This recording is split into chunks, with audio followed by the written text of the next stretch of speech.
नमस्कार, स्वागत है आपका। आप देख रहे हैं द न्यूज और मैं रानी गुप्ता आपके साथ। आज आम आदमी पार्टी की ओर से यह दावा किया जा रहा है कि दिल्ली में राष्ट्रपति शासन लगाने की पूरी तैयारी कर रखी है और केजरीवाल सरकार के खिलाफ बीजेपी जो है वो बहुत बड़ा षड्यंत्र रच रही है।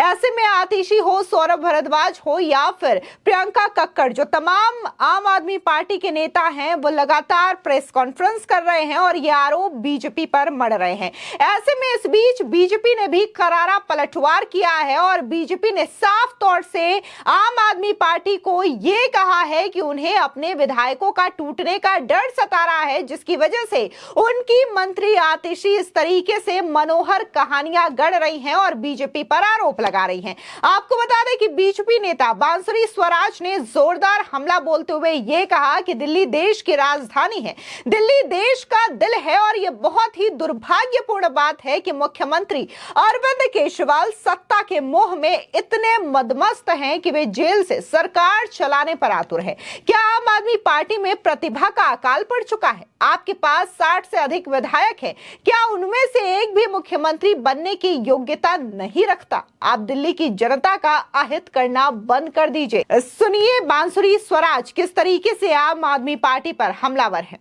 दिल्ली देश की राजधानी है, दिल्ली देश का दिल है और ये बहुत दुर्भाग्यपूर्ण बात है कि माननीय मुख्यमंत्री अरविंद केजरीवाल जी सत्ता के मोह में इतने मदमस्त हैं कि वो जेल से सरकार चलाने पे आतुर हैं और वो सीएम की कुर्सी छोड़ने पे उस पर भी अडिग हैं। मैं पूछना चाहती हूँ कि क्या बात आम आदमी पार्टी में प्रतिभा का अकाल है क्या? 60 से ज़्यादा आपके पास विधायक हैं, क्या उनमें से एक भी योग्यता नहीं रखता सीएम बनने का? आप दिल्ली की जनता का अहित करना बंद करिए, अपने दल में से किसी एक को चुनिए जो मुख्यमंत्री की भूमिका निभा पाए और दिल्ली का अहित करना बंद करिए। रही बात जो आज उन्होंने प्रेस वार्ता में ये अजीब अजीब सी भविष्यवाणियां करी हैं, ये उनकी पुरानी आदत है। वहीं दूसरी ओर बात करें तो मंत्री आतिशी ने जिस तरीके से दावा किया है उसको लेकर के दिल्ली बीजेपी के जो अध्यक्ष है वीरेंद्र सचदेवा, उन्होंने भी करारा पलटवार किया है और उन्होंने साफ तौर से इसे मनोहर कहानियां बता दिया है जो कि आतिशी की ओर से बार बार गढ़ी जाती है। बता दें कि दिल्ली बीजेपी के अध्यक्ष वीरेंद्र सचदेवा ने कहा कि जिस पार्टी के पास 60 से ज्यादा विधायक हैं, उस पार्टी को डरने की क्या जरूरत है? बेहतर है कि इनमें से किसी को सीएम बनाकर अनिश्चितता के माहौल को खत्म कर दिया जाए। वीरेंद्र सचदेवा ने आगे यह भी कहा कि दिल्ली हाई कोर्ट ने अरविंद केजरीवाल को जो फटकार लगाई है और आतिशी मारलेना को मानहानि का नोटिस दिया गया है, इन दोनों ही घटनाओं का असर इनके चेहरे और इनके बयानों पर साफ नजर आता है। वीरेंद्र सचदेवा ने आगे यह भी कहा कि मुझे एक बात समझ में नहीं आती कि एक पार्टी जिसके 60 से ज्यादा विधायक हैं, जिनके पास पूर्ण बहुमत है, उन्हें इस बात का डर क्यों सता रहा है? आतिशी झूठी और काल्पनिक कहानी बनाने में माहिर है, ये उनके स्वभाव में है। या तो इनको डर सता रहा है कि इनके विधायक इन्हें छोड़ने वाले हैं, भागने वाले हैं। साथ ही बीजेपी प्रदेश अध्यक्ष ने यह भी कहा कि अपनी पार्टी में ऐसी विचारधारा ऐसा नहीं है जिस काम के लिए लोग रुके हैं। अगर वो डर है तो उनके डर का हम कुछ नहीं कर सकते। जब 60 से ज्यादा विधायक हैं तो किसी को सीएम बनाकर दोबारा काम शुरू करें और अनिश्चितता का जो माहौल बना करके रखा गया है उसे खत्म करें, बजाय भ्रामक बातें करने का। सुनिए कि वीरेंद्र सचदेवा क्या कह रहे हैं। दिल्ली हाई कोर्ट की कड़ी फटकार के बाद जो अरविंद केजरीवाल को फटकार पड़ी और आतिशी मारलेना का जो मानहानि का जो नोटिस गया है, इन दोनों घटनाओं का असर अब इनके चेहरे पर और बयानों पर नजर आता है। मुझे एक बात समझ में नहीं आती कि एक पार्टी जिसके 60 से ज्यादा विधायक हैं, जिनका पूर्ण बहुमत है, उन्हें इस बात का डर क्यों सता रहा है? आतिशी मारलेना हर बार काल्पनिक और झूठी कहानियां गढ़ने में माहिर हैं, ये उनके स्वभाव में है। या तो इनको डर सता रहा है कि इनके 60 से ज्यादा विधायक इनको छोड़ने वाले हैं, भागने वाले हैं, क्योंकि अपनी पार्टी में इनका कोई विचारधारा, कोई ऐसा सिस्टम नहीं है कि जो लोग किसी काम के लिए रुकें। अगर वो डर है तो वो इनका डर है, उसमें हम लोग कुछ नहीं कर सकते।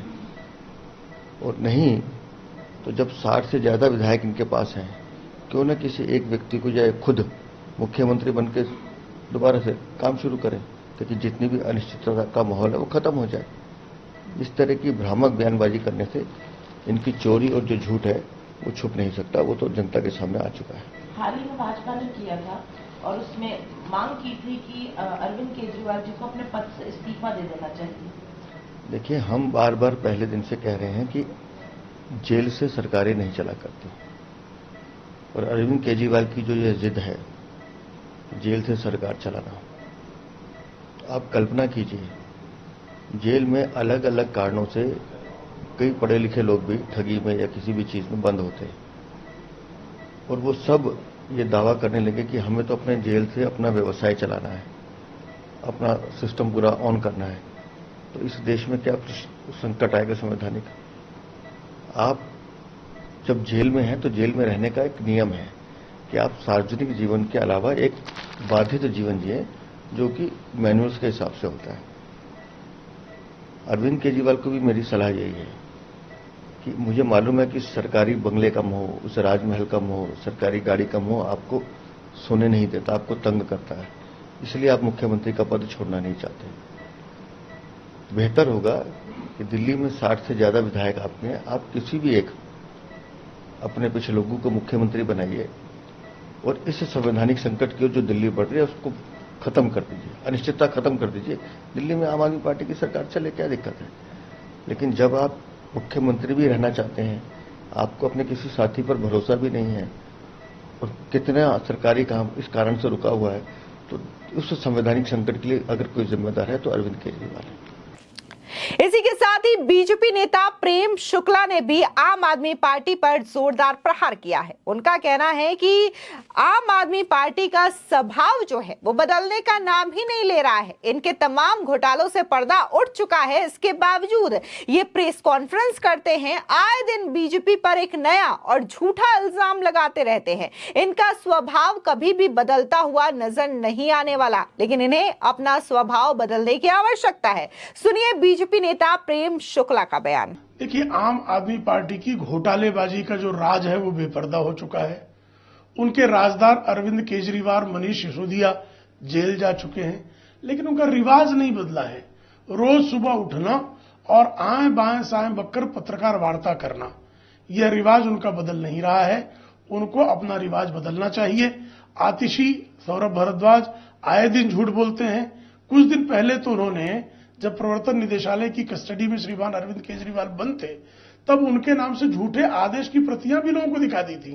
तो ये सुबह शाम झूठ बोलना और झूठे आरोप लगाने के अलावा इनके पास और कोई काम नहीं है। आपको बता दें कि आज ही सुबह आतिशी ने एक प्रेस कॉन्फ्रेंस किया था, और जहां पर आतिशी ने कहा था कि विश्वस्त सूत्रों ने यह बताया है कि दिल्ली में कुछ ही दिनों के अंदर केंद्र सरकार राष्ट्रपति शासन लगाने वाली है। आतिशी ने कहा कि पिछले कई दिनों से दिल्ली में किसी ऑफिसर की पोस्टिंग नहीं हो रही है, दिल्ली के कई बड़े विभाग खाली हैं। आतिशी ने कहा कि उपराज्यपाल बिना किसी वजह से केंद्रीय गृह मंत्रालय को दिल्ली सरकार के संबंध में पत्र लिख रहे हैं, यानी कि दिल्ली के एलजी वीके सक्सेना गृह मंत्रालय को खत लिख रहे हैं। इस बात पर भी आतिशी ने आपत्ति जताई है और उनका कहना है कि आखिर उपराज्यपाल जो हैं वो बार बार गृह मंत्रालय को खत क्यों लिख रहे हैं। इतना ही नहीं, उन्होंने ये भी सवाल यहां पर उठाया है कि दिल्ली के जो मुख्यमंत्री हैं उनके निजी सचिव को भी बर्खास्त कर दिया गया है, पुराना और फर्जी कारण बताते हुए। आपको बता दें कि शराब घोटाला मामले को लेकर के लगातार आम आदमी पार्टी की मुश्किलें बढ़ रही हैं।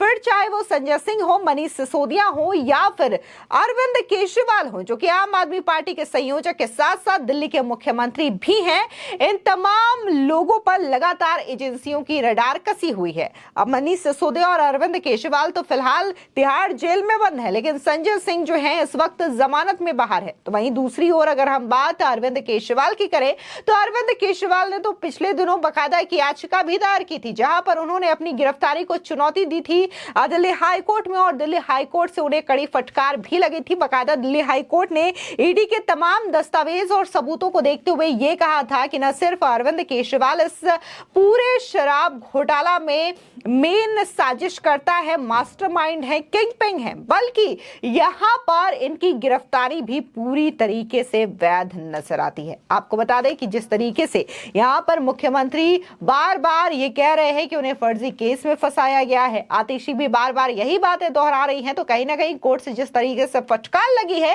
इसके बावजूद आतिशी ये बयानबाजी कर रही हैं। फिलहाल इस पूरे मामले को लेकर के आपकी क्या राय है, हमारे कमेंट सेक्शन में जरूर बताएं। धन्यवाद।